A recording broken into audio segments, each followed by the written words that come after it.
This question is a trigonometry question, and specifically right triangle trigonometry. It says, given that sine of theta is equal to 8 over 17, and 90 degrees is less than theta, which is less than 180 degrees, or said differently, theta lies between 90 and 180 degrees, then cosine of theta is equal to what?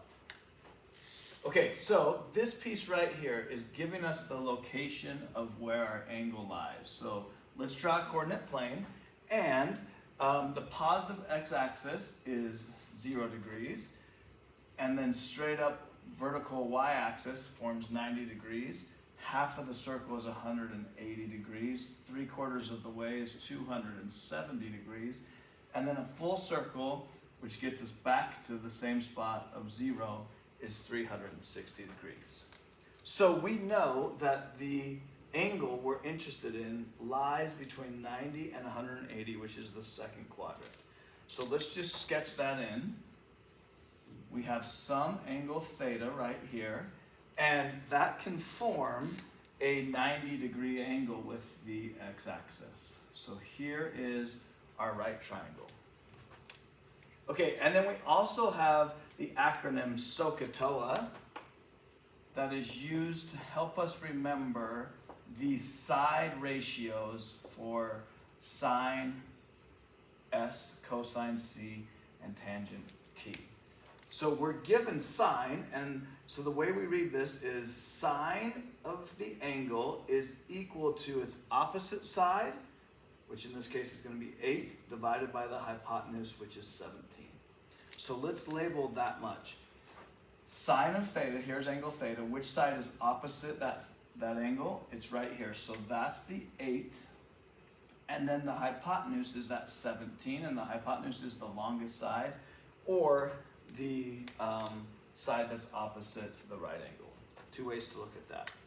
But if we have two sides of a right triangle, we can use the Pythagorean theorem, which we often say is a squared plus b squared equals c squared, or leg of the triangle squared plus leg of the triangle squared is equal to the hypotenuse squared.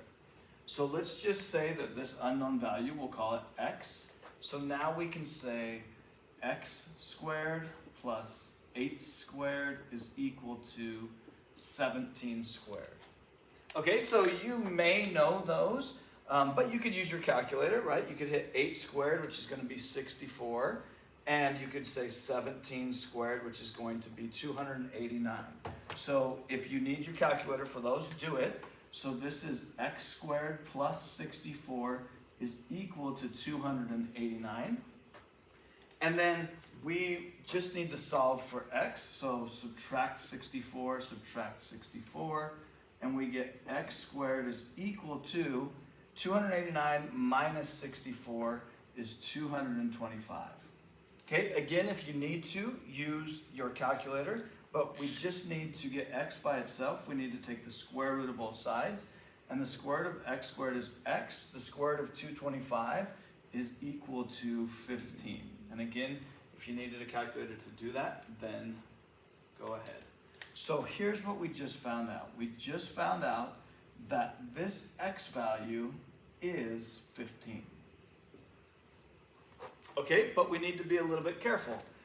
This quadrant 2 is telling us something about those values. And when we're in quadrant 2, we're negative in the x direction and positive in the y direction. So since we're negative in the x direction, this 15 needs to be a negative value because it's left on the x-axis.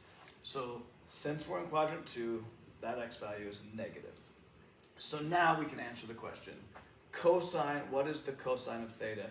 And if we come back to SOH-CAH-TOA, we know that the cosine of the angle is equal to the adjacent side divided by the hypotenuse. So let's show that right here.